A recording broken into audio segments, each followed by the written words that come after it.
यानी कि शीजान और उनके परिवार को इस तरह से कटघरे में मीडिया के सामने, पब्लिक के सामने, समाज के सामने रखा गया है कि हमारे पास कोई पर्याय नहीं, बट आपके सामने आके जो आरोप हम पे, शीजान पे, उनके परिवार पे लगे हैं, उन सभी आरोपों का क्या सच्चाई है वो रखने के लिए हम आपके सामने आए हैं।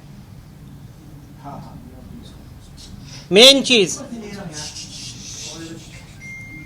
24 तारीख को जो तुनिशा ने किया बहुत ही दुर्भाग्यपूर्ण है वो, लेकिन 23 तारीख को तुनिशा ने पार्थ जुच्छी के रूम में, जहां पे आयुष श्रीवास्तव बैठा हुआ था, शीजान भी बैठा हुआ था, अपने सीन का रिहर्सल या कुछ कर रहा था, तुनिशा रूम में आई, पार्थ से कहा कि पार्थ भैया मुझे आपको कुछ दिखाना है, गुस्सा नहीं करिएगा। पार्थ ने कहा नहीं बेटा मैं गुस्सा क्यों करूँगा, क्या दिखाना है बता। तो उन्होंने अपना मोबाइल निकाला, फांसी का फंदा बनाया हुआ था, वो चित्र दिखाया गया है 23 तारीख को। उस पे पार्थ उन पे भड़के, उनको समझाने का कोशिश किया। तुरंत शीजान ने जब ये ओवरहर्ट किया, पूरा कॉन्वर्सेशन सुना, शीजान इंटरवीन किया। शीजान ने पिक्चर देखा, तुनिशा से बात की, बेटा क्या बात है, क्यों ऐसा सब कर रही है। बोला नहीं नहीं कुछ बात नहीं है, ऐसा कुछ है भी नहीं, मैं सिर्फ एक फ़ोटो दिखा रही हूँ, बाकी मेरा ऐसा कोई इंटेंशन या मेरा ऐसा कोई करने का इंटेंशन नहीं है। बाद में तुनिशा को शूट पे बुलाया गया, तुनिशा को शीजान ने शूट पे ड्रॉप किया। वहाँ से तुरंत पार्थ को फ़ोन किया कि ये जो चीज़ है ये बहुत ही संदेहनीय है, तुरंत मैं इसकी माँ को इन्फॉर्म करता हूँ। तुनिशा की माँ को कॉल किया गया है, सेट पे बुलाया गया है। तुनिशा की माँ सेट पे आई है। आने के बाद तुनिशा की माँ को इन सब चीज़ों से अवगत कराया गया है। अवगत कराने के बाद रिक्वेस्ट किया गया है कि आप एक बात बताइए, आप मम्मी और बेटियों ने आपस में बैठ के दिल से दिल कब बात की। आप एक काम करिए, आपके बेटी को आपकी ज़रूरत है, आप प्लीज़ उसका ध्यान रखिए, उसके साथ में रहिए, उसको अकेला मत छोड़िए। ना तो सेट पे आने के लिए उनको अकेला छोड़िए, या जहाँ कहीं भी जाती हैं आप प्लीज़ उनके साथ रहिए, टाइम स्पेंड करिए, उसको आपकी सख्त ज़रूरत है। ये बोलने के बावजूद उनकी माँ ने तुनिशा को अकेला छोड़ा है। 23 तारीख की रात को भी तुनिशा घर नहीं थी, बाहर कहीं थी। 21 को भी, 22 को भी, 23 को भी। 24 की जो घटना हुई है, जहाँ पे एक संदेह ऐसा फैलाया गया है कि पिछले 15 मिनट में क्या हुआ।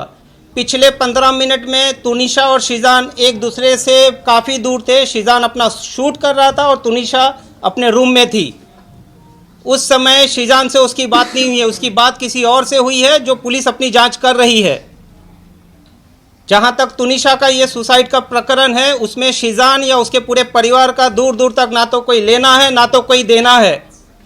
शीजान का और तुनिशा का 15 दिन पहले जो ब्रेकअप हुआ था वो पूरे समाज के सामने है, मीडिया के सामने है, पुलिस इन्वेस्टिगेटिंग एजेंसी के सामने है।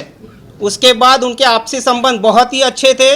व्हाट्सएप कॉन्वर्सेशन जो पुलिस के पास ऑलरेडी रिकवर्ड हो चुका है, क्योंकि शीजान को फीवर एंड ब्रेन हॉस्पिटल से ही पिक कर लिया गया था, डिटेन कर लिया गया था। उसका मोबाइल उसी वक्त वहीं से उसके पुलिस के पास आ गया था।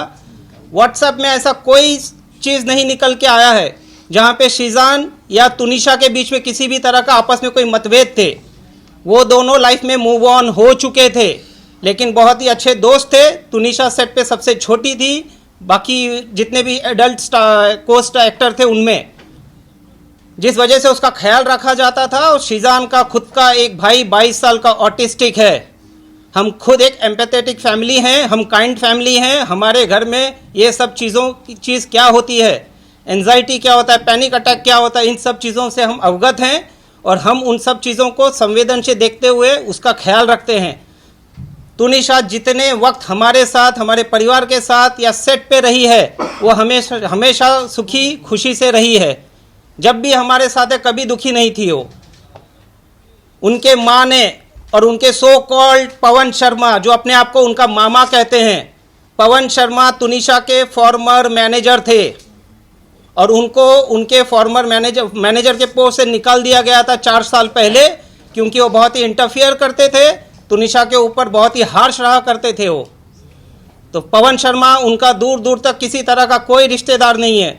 जो भी आरोप आप मीडिया के सामने आज तक आए हैं, सभी आरोपों को आप देख लीजिए, तुनिशा की मां कम, पवन शर्मा ने ज़्यादा आरोप लगाए हैं। ये पूरे प्रकरण में ये कहा गया है कि ये लव जिहाद का मसला है, जो पुलिस ने डे 1 से खारिज किया है। लव जिहाद का इस पूरे प्रकरण में दूर दूर तक किसी तरह का कोई लेना देना नहीं है। दूसरा आरोप लगाया गया है कि तुनिशा को हिजाब पहनाते थे, उर्दू सिखाते थे। जहाँ तक हिजाब का सवाल है, आप 21 एपिसोड देख लीजिए अलादीन दास्तान काबुल का, अली बाबा दास्तान काबुल का 21 एपिसोड का जो कॉस्ट्यूम है वो गणेश चतुर्थी के समय शूट हुआ था। वो कॉस्ट्यूम का फोटो सेट पे गणपति पूजा हुई थी, जहाँ पे ये गणपति पूजा में इन लोगों ने पार्टिसिपेट किया है, और वो फोटो को इंस्टाग्राम में डाला है, जहाँ पे सभी को हैप्पी गणेश चतुर्थी विश किया गया है। हमारे पास वो सबूत हैं, आप सभी को जिसको चाहिए हम दे देंगे, हमसे ले सकते हैं। सेकेंडली, जहाँ तक उर्दू वाली बात है, हिजाब वाली बात है, दरगाह वाली बात है, वो उनके परिवार आपके सामने रखेंगे। चौथी बात पे आते हैं हम। तुनिशा का खुद का संबंध उनके परिवार के साथ सही नहीं था। उनकी माँ इन चीज़ों को बहुत अच्छे से जानती है। तुनिशा के पिताजी के देहांत के बाद तुनिशा अपसेट रहती थी। तुनिशा ने अपने पिताजी के साथ जो लास्ट बर्थडे मनाया, उसके बाद आज तक खुशी से कोई बर्थडे नहीं मनाया है। ये फर्स्ट बर्थडे अपना खुशी से मनाने वाली थी। तुनिशा की माँ का और संजीव कौशल जी का क्या संबंध है, पुलिस इसकी जांच कर रही है। बट पूरा तुनिशा को जो कंट्रोल करते थे, डोमिनेट रखते थे, वो हैं संजीव कौशल और तुनिशा की माँ वनीता शर्मा। तो वो उनके मामा हैं, जैसे अब तक कहीं सुनने में आया था, क्योंकि वो मामा बोल रहे हैं। जहाँ तक तुनिशा के संबंध हैं, तुनिशा और संजीव कौशल के संबंध बहुत ही खराब थे। खराब टू सच एन एक्सटेंट कि तुनिशा उनका नाम सुनते ही एंजाइटी और पैनिक अटैक में आती थी। इसके ऊपर हम ज़्यादा कुछ नहीं कहेंगे, क्योंकि पुलिस अपनी जांच कर रही है, संवेदन मुद्दा है। हम आपसे भी अनुरोध करते हैं कि कुछ चीज़ों को संवेदनशीलता के साथ दिखाया जाए। संजीव कौशल जी और वनीता जी तुनिशा प्लस उसके पैसों को फुल कंट्रोल करते थे। तुनिशा को अगर कुछ खाना है, उनके अकाउंट में पैसे नहीं होते थे, वो अपनी माँ से अनुरोध करती थी, मुझे 100 रुपया भेजिए, मुझे 500 रुपया भेजिए, मुझे 2000 रुपया भेजिए। उनकी माँ काफ़ी प्रश्न करने के बाद वो पैसे उनको फॉरवर्ड करती थी।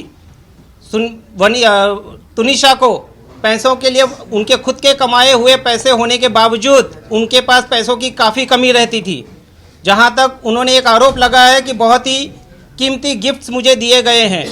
मेरे व्हाट्सएप में पुलिस, मेरे यानी कि शीजान के व्हाट्सएप में पुलिस को ऑलरेडी मिल गया है कि जो ईयरपॉड और गिटार दिया था, मैंने वहाँ पे ये क्लियर कट कहा था कि देख तुनिशा, तेरे पास इतने पैसे नहीं हैं, कितना लगा है बता दे, मैं पैसे देता हूँ। बाकी तुनिशा ने मुझे ईयरपॉड और गिटार छोड़ के आज तक कोई गिफ्ट नहीं दिया है।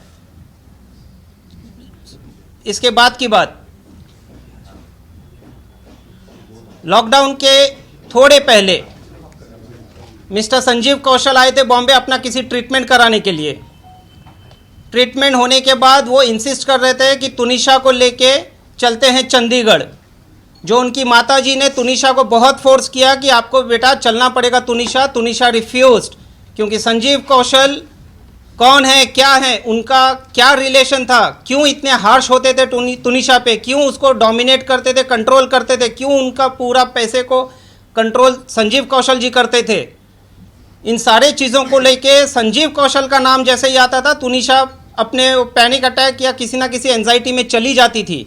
शी रिफ्यूज, जिसके वजह से at the instigation of mister Sanjeev Kaushal, Vanita की तुनिशा की माँ वनीता जी ने तुनिशा का मोबाइल तोड़ दिया, तुनिशा का गला दबाया है। जो तुनिशा ने अपने डायरेक्टर उस टाइम के शो के मिस्टर राहुल करके कोई हैं, मैं नाम पूरा देता हूं आपको, उसको इन्फॉर्म किया है, मिस्टर कंवर ढिलन को भी इन्फॉर्म किया है, क्योंकि उसके बाद उनकी माता जी और संजीव कौशल जी चले गए चंडीगढ़ और वो कंवर ढिलन के साथ रहने लगी 3 महीने तक। तो संजीव कौशल जी और उनकी माताजी का क्या रिलेशन है, संजीव कौशल जी और उनकी माताजी तुनिशा को किस तरह से ऑपरेट करते थे, डोमिनेट करते थे, रूल करते थे, हस्तक्षेप करते थे, क्या करना है क्या नहीं करना है, किसको मिलना है किसको नहीं मिलना है, इन सब चीज़ों से तुनिशा काफ़ी डिस्टर्ब थी। 2016 में जब तुनिशा की कजिन सिस्टर का देहांत हुआ, वो पूरी तरह से टूट गई और टूटने के बाद उसका मानसिक जो भी था वो ट्रीटमेंट किया नहीं किया पुलिस अपनी जांच कर रही है। चंडीगढ़ में उनका ट्रीटमेंट चला है।